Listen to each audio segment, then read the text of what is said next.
La primera de nuestros ponentes es la joven investigadora que antes de ayer mismo fue nombrada doctora cum laude de Biología por la Universidad de Valencia, elegida en las votaciones de la Comunidad Valenciana para representarnos en la lista de recorte cero, Carmina Galvis.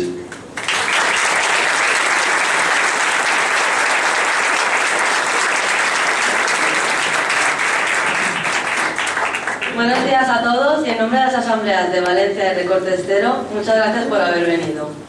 ¿Por qué hemos nacido en Recortes Cero y para qué? La respuesta, diréis todos, está clara. Para concurrir a las elecciones europeas y defender una salida de la crisis favorable a la mayoría. Y sí, es verdad, hemos nacido para eso, pero no solo para eso. Vamos a dar, y estamos dando, la batalla de las europeas, pero tenemos la voluntad de ir mucho más allá. Nuestro proyecto, nuestra alternativa, no acaba el 25 de mayo. Hoy en nuestro país existe una demanda social cada vez más mayoritaria. Los ciudadanos reclaman otra forma de hacer política. Buscan tener un mayor protagonismo, quieren más capacidad de decisión. Exigen una nueva relación entre los electores y los cargos electos. La agrupación de electores Recortes Cero hemos nacido, entre otras cosas, para dar respuestas a la demanda ciudadana. Y por eso hemos decidido constituirnos como agrupación de electores, de ciudadanos. Sabemos de antemano que no va a ser un recorrido fácil y teníamos a mano otras alternativas más sencillas. Podríamos habernos convertido oficialmente en partido y nos habría bastado con recoger el apoyo de 50 cargos electos para poder presentarnos a las elecciones, en lugar de vernos obligados a recoger avales en la calle, pero no hemos querido hacerlo. Es más, si ellos nos pedían 15.000 avales, nosotros hemos presentado 49.100.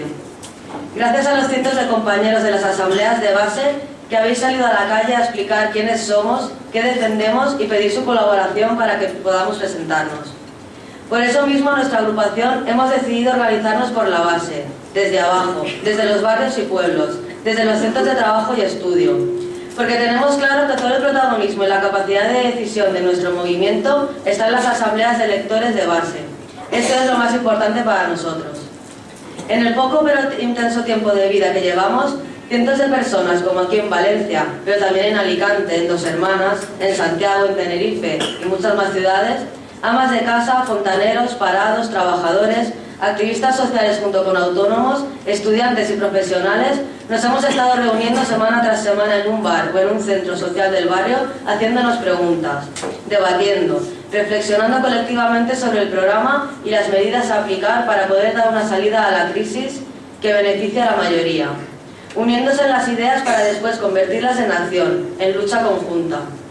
Como dice nuestro manifiesto fundacional, queremos unir al 90% del pueblo que sufre los recortes y ve empeorar sus condiciones de vida día a día.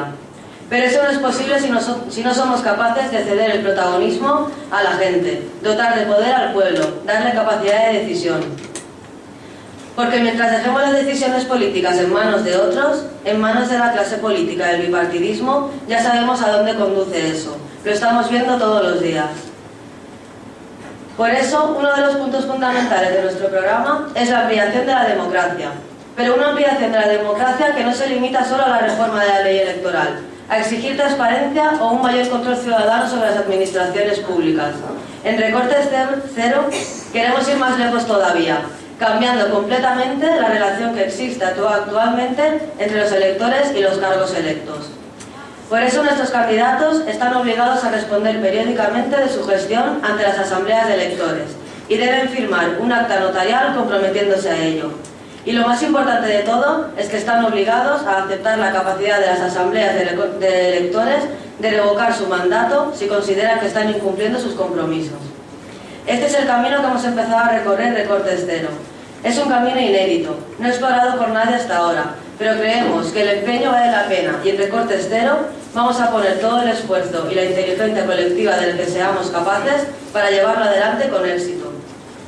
Sabemos que en este camino no vamos a estar solos, que esta aspiración es una demanda compartida por millones de ciudadanos. Hay que hacérselo llegar a la gente, hay que transmitirles esas ideas y tenemos que hacer que miles y miles de personas nos voten, pero que también, tras las elecciones del 25 de mayo, se unan con nosotros para hacer de Recortes Cero la alternativa que nuestro pueblo necesita y demanda.